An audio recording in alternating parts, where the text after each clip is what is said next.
Law of social capital. Okay? Example here, and there was the Rodney King riots in Los Angeles. This neighborhood here, 33 McDonald's. None of them were touched. People were freaking out. McDonald's sent a team in to figure out why. The gang leaders said that the only place in this whole neighborhood that gives gang members a second chance is a little company called McDonald's. And the orders went out not to touch the McDonald's, and if you were a gang member, you were to keep people away from touching the McDonald's. So the cost marketing is not always about money. There are non-monetary benefits and good karma. We talk about social capital. I believe that we can also build social cost capital. Why is it expanding? It's expanding because people are tired of this crap. Okay? Enron, and the latest one is, of course, the banking crisis. I had to blame that out. 1966, Harris Cole said that 55% of Americans had a great deal of confidence in the leaders of large companies, and in 2006, that fell to 6%. And nearly 75% of the people believe that companies don't tell the truth in advertising. Does anybody here believe that everything that you read in advertising or see or whatever is truthful? So customers are demanding to know what you are doing. It's different than it used to be. They're demanding to know now in what you're doing. So why not be doing something good? So, but not everyone's a believer. Milton Friedman, his version of social responsibility is there's only one social responsibility in business, and that's to increase profits. Does anybody here totally agree with that? Only to increase profits? I happen not to be a believer. So why engage in cost marketing? How many of you have a philanthropy budget in your business or in your life? Okay, a lot of us do. Oftentimes that's a puddle, correct? The marketing dollars that we have are most likely a pool. Cost marketing can and does lead to increased sales, but it isn't why you should be part of your marketing initiatives, according to Bob Thacker at Office Depot. It talks about who you are as a company, and when times get tough, philanthropy, the puddle kind of dries up. Nonprofit, anybody here work for a nonprofit or volunteer at one? The nonprofit pie of this is sort of drying up in many cases right now. So why are nonprofits open to this new thing? Well, there's increased revenue. There's all this enhancement. One of the things that's really important in the Cone Report, which is kind of the gospel about cost marketing, said that 70+% of the people have a more positive image when you are associated with a nonprofit or with a corporation. So imagine that just by association, if you're a good business, you can benefit a nonprofit, a cause that you care about. And 70% more of Americans were more likely to donate if somebody had a corporate partner. We are not traditionally a nation of leaders. We are followers, right? We don't stop at the truck stop that doesn't have any trucks for breakfast, right? So if a corporation signs up, works with a nonprofit in a positive way, people are more likely to donate. So I've also created the cost marketing ripple effect. Think of the effect whenever somebody makes a donation as a cost marketing initiative. It affects you as a human being personally when it works. It affects your business, it affects your employees, it affects your customers, your prospects, your vendors, the press, the nonprofit, those serve with the nonprofits. Everything we do, we are not an island. It has a ripple effect. So think about what that might mean for your business. Think what that might mean for your business. So, but who cares, right? Who cares if you engage in cost marketing? Only your customers, prospects, employees, family, friends, investors, and the press. So in other words, everyone. Now, in your sheet here, we get to some numbers. And I am not a numbers guy. Those of you that know me know this to be true. But I thought that this data is very, very important because when you start thinking about, should I do something or not? Okay, this should be on, I think it's page 3, probably? Yeah, page 3 of my handout. So, and again, I don't expect you to keep all these steps. We're down to only 9 minutes and 39 seconds. But 85% of the people would consider switching to another company's products or services if price and quality were equal based on a company's social corporate responsibility practices, good or bad. So people will consider selling their stock. People would refuse to work at a company. The millennials are just terrible and wonderful about that. The millennials are saying, I'm not working for you at all. Others are saying, I'll work for that. A survey said $14,000 less to be with a company that has a better corporate social responsibility practice that make a bigger difference in the world. 72% of them employees want American employees to do more. 85% indicate pride in their company whenever the company gets involved. Now, is it important to have your employees that have employees that like what you do? Is that important?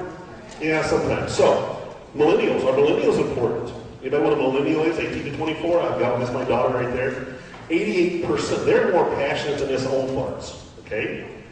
Okay, so 88% would switch products.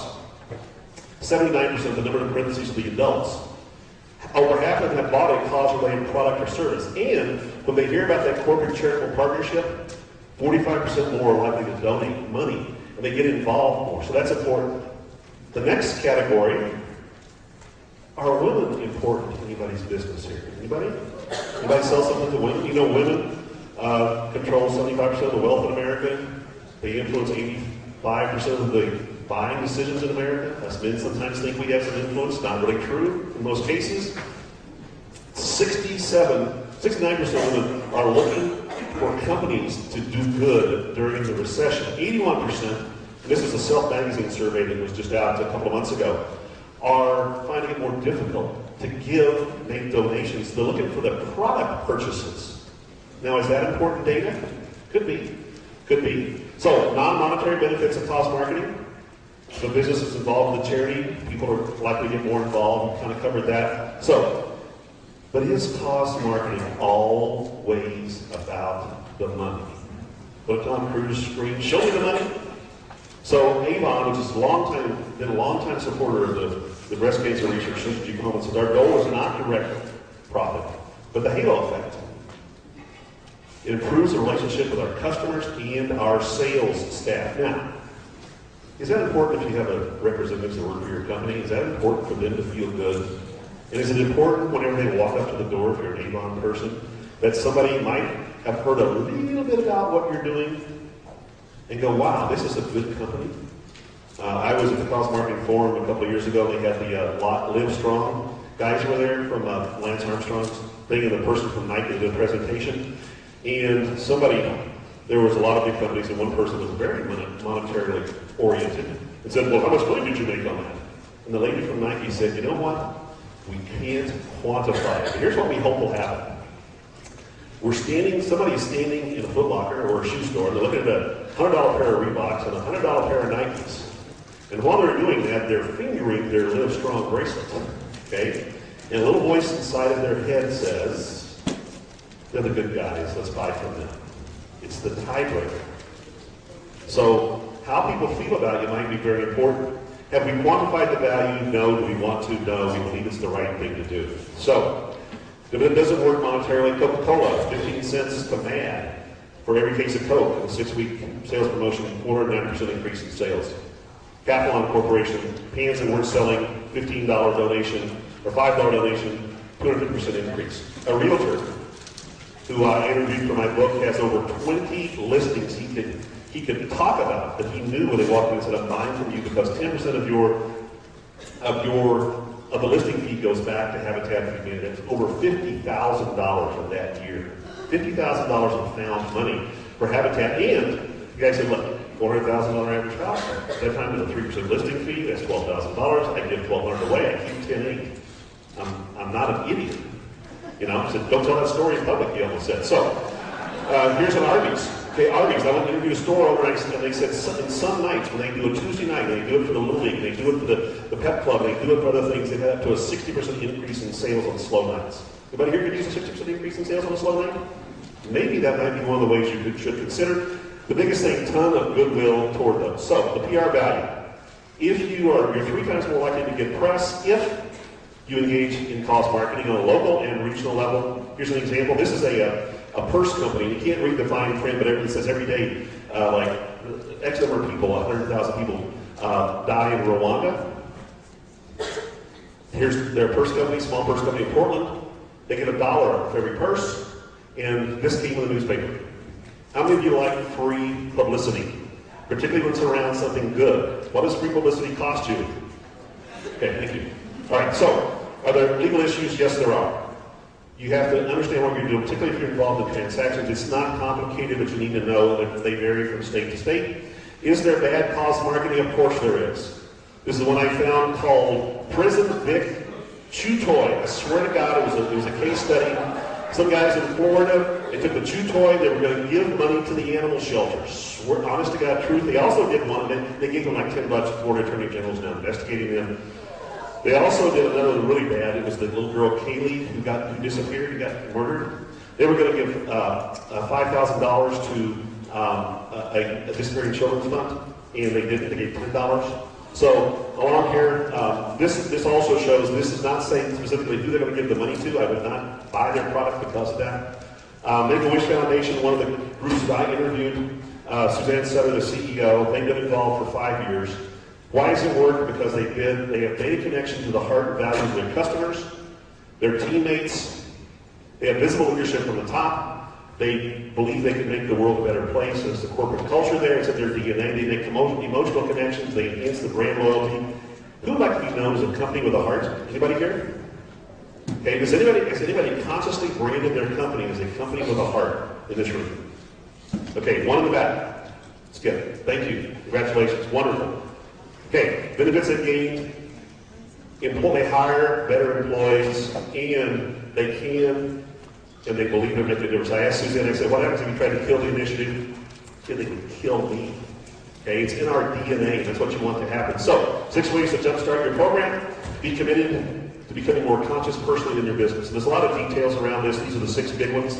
Listen to your heart, and you're going to have an opportunity in a few minutes to listen to Greg. I personally am committed, after working with Greg, to fairness and justice, to family and community, and to enlightenment and inspiration. And I believe every business should be in tune with that. Cause marketing should be part of your corporate social responsibility. Plan, involve all your stakeholders. Talk to your employees, talk to your prospects. If people want to become involved with you because of what you do, whether they're a customer or prospect, talk to them too. Be authentic and transparent, and then inspire others by telling that story to millions. So, trends, legacy, causism will replace consumerism as people of all ages, genders, and backgrounds think about their place in the world, their purpose, their contribution, and their legacy. Has anyone here thought about your legacy? Have you thought about your purpose? Have you thought about what you're contributing in the world? So this is Seth Road, one of my favorites. The thing that's going to decide who gets talked about, what gets done, what gets changed, what gets purchased, what gets built, is remarkable. Remarkable does not mean neat. It means worth making a remark about. You can almost say it's worth tweeting about, right? Right? So do you think cost marketing is worth tweeting about? Okay? So is anybody here going to do that? If they are, then I would make an offer to you. Okay? Here's the offer. I have a minute and 1 second to tell the offer. Okay? 50% off. Now, we are not set up really to do discounts at the Difference Network. We created a cost sponsorship program whereby we have all nonprofits going for free to get a free membership. We allow them to upgrade to a premium membership. A business can sponsor that. It's normally $100 a month to $1,200 a year. Everybody's making deals, so Robbie and Phil said, you got to make a deal. So we are doing a half off on a local cause sponsorship. What it is you take that profile that a nonprofit builds, all their wishes, and you have an ad that links back to your business profile. On your business profile, it links back to your website. You can have a coupon, you can talk about who you are, you can build a community of caring people with that. So I would be delighted and honored to talk to you. I'll be in the back. Is that where I'll be, Phil? To do this. And my last thing is I would like to inspire you to do something greater than you've ever done in your life. Whether you do with Make a Difference Network or not, it's not important to me. What is important is that you take some of the stuff that you may have learned today in the last half hour, and I'm down to 10 seconds over, that you would go forth and you would do something better than you have done, that you become more conscious about your marketing and create a better story to tell. Thank you.